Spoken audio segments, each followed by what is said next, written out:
il-Vanġelu li għadna kif smajna l-lejla jinsab fiċ-ċentru tat-tieni parti tal-Vanġelu ta' San Ġwan. Il-Vanġelu ta' San Ġwan maqsum f'żewġ partijiet. L-ewwel parti ngħidula l-ktieb tas-sinjali. L-aħħar sinjal rajnieh fil-Vanġelu tal-ħadd li għadda, il-qawmien ta' Krist, il-qawmien ta' Lażru mill-mewt, tiftakru sewwa.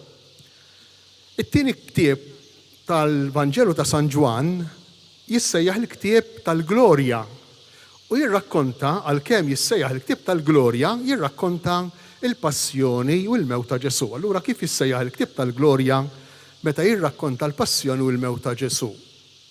U fiċ-ċentru tal-ktieb tal-Glorja, fiċ-ċentru tal-passjoni ta' Ġesu, għandna s-silta li qrajna l-lejla. Kważi kważi il-Vanġelu kollu ta' San Ġwan, l-ewwel parti l-ktieb tas-sinjali, it-tieni parti l-ktieb tal-Glorja, iħejju il-kapitli kollha biex jaslu għal din is-silta żgħira li qrajna l-lejla.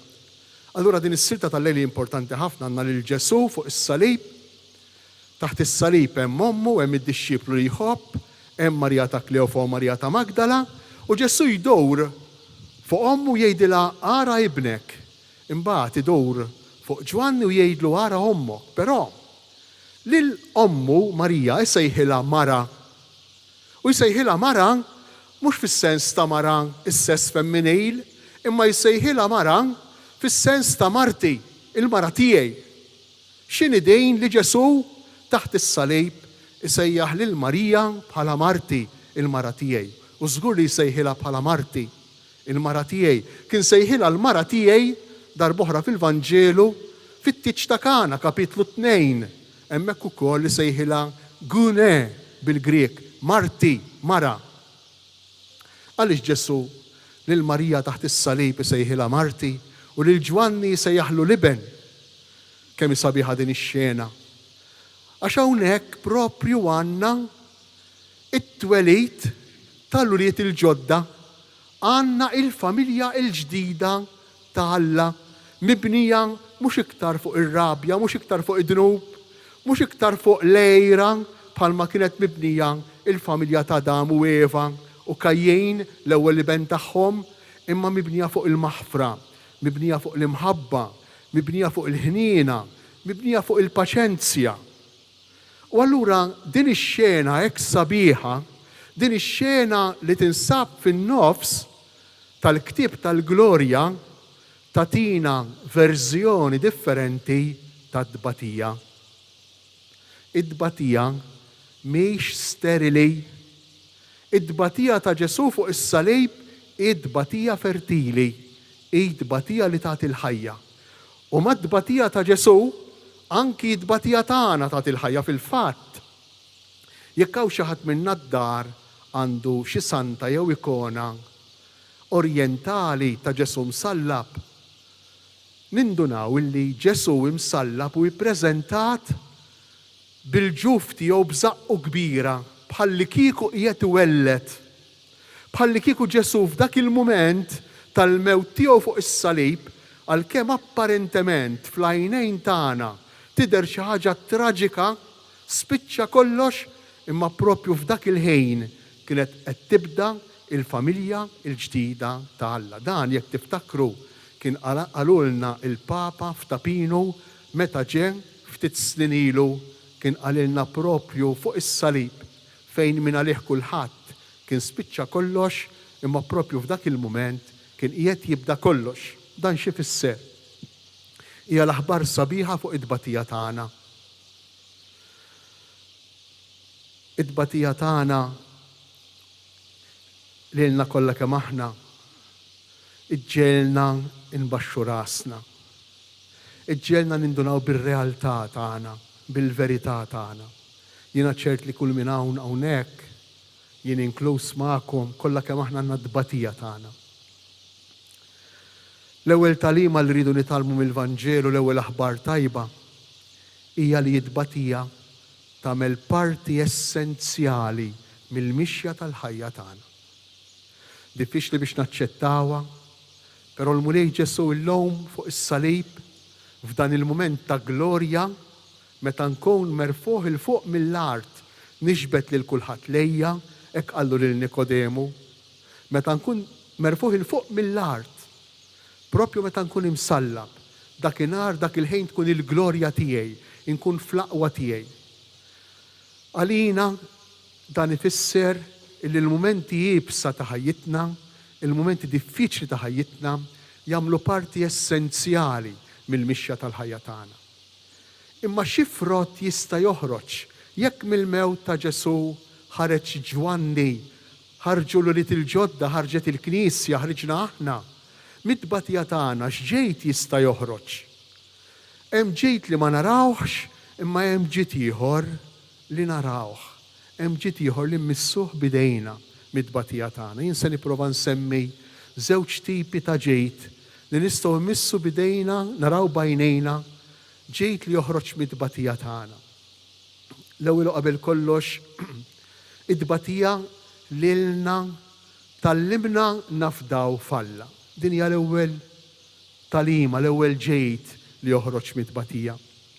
Id-tbatija jew titfana fid-disperazzjoni, jew titfana fir-rabja, kull kif inħarsu l-fuq, jew biex nisħtu, jew biex nitolbu. Jew biex immaqdru, biex ingergru, jew biex nitkarbu. Ħafna drabi jkunu mħaltin fl-imkien fid-tbatija tagħna. Imma d-tbatija mingħajr ma nindunaw, forsi ħafna drabi nindunaw, id-tbatija terfalna rasna l-fuq. Id-tbatija mingħajr ma rridu tressaqna iktar lejn dak li hu l-oriġni tal-ħajja tagħna, dak li hu l-mulej tal-istorja tagħna.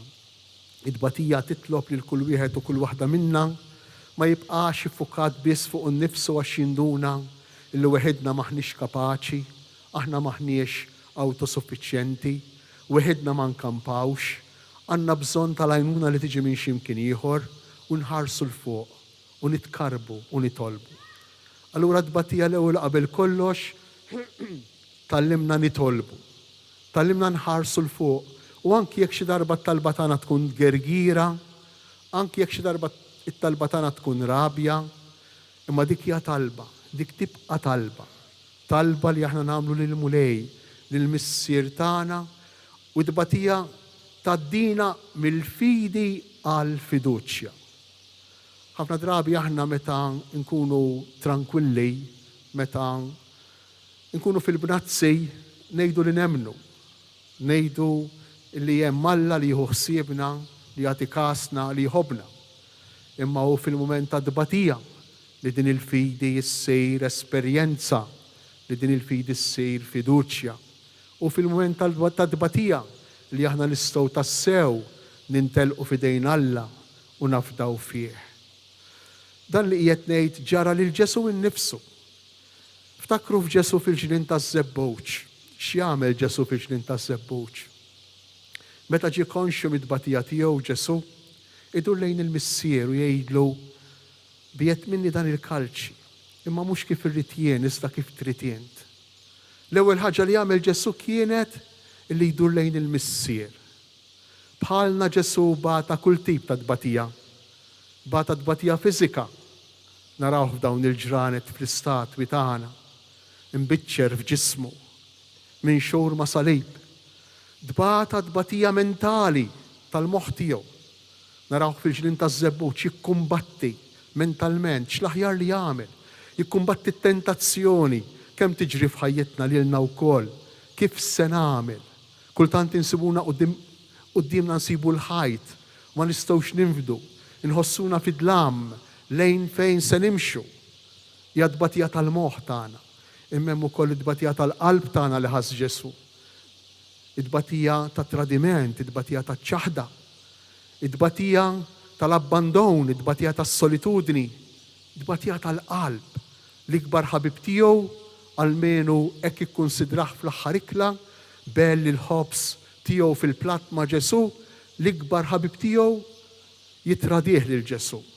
U dak li fdalu l-Knisja, dak li għamlu kap tal-Knisja, jiċħdu lil Ġesu. Provaw immaġinaw xi tbatija tal-qalb għadda minna Ġesu, xi tbatija tal-moħħ u tbatija tal-ġisem.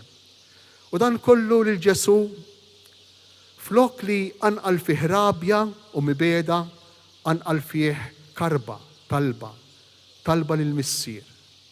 Imma Ġesu wkoll fil-ġnien taż-żebbuta għamel xi ħaġa oħra li hija tagħlima lina u niġu għat-tieni punt ta' x'tista' tagħmel id-tbatija fil-ħajja tagħna. Id-tbatija fil-ħajja tagħna tqarrabna lejn l-oħrajn. Mhux biss tqarrabna lejn Alla, imma tqarrabna lejn l-oħrajn. Spiss aħna ngħixu bl-illużjoni li m'għandna bżonn ħadd. Bl-illużjoni li aħna nistgħu nikkontrollaw kollox f'ħajjitna. Imma din l-illużjoni taqa' malajr meta nibdew niltaqgħu mal-limiti tagħna. Id-tbatija tagħmilna umli kollha kemm aħna. Id-tbatija tallimna li għandna bżonn tal-oħrajn. Id-tbatija tallimna illi mhux skandlu li aħna nitolbu l-għajnuna. Mhix xi ħaġa ħażina li aħna nkunu fil-bżonn. Mhix xi ħaġa ħażina mhux biss li ngħinu lil ħaddieħor, imma wkoll li naċċettaw l-għajnuna mingħand ħaddieħor. Id-tbatija fuq kollox tallimna biex noqogħdu attenti ħalli nkunu empatiċi, nippruvaw nidħlu fiż-żarbon ta' min qiegħed ibati mingħajr ma niġġudikaw. Kemm hu faċli għalina li niġġudikaw.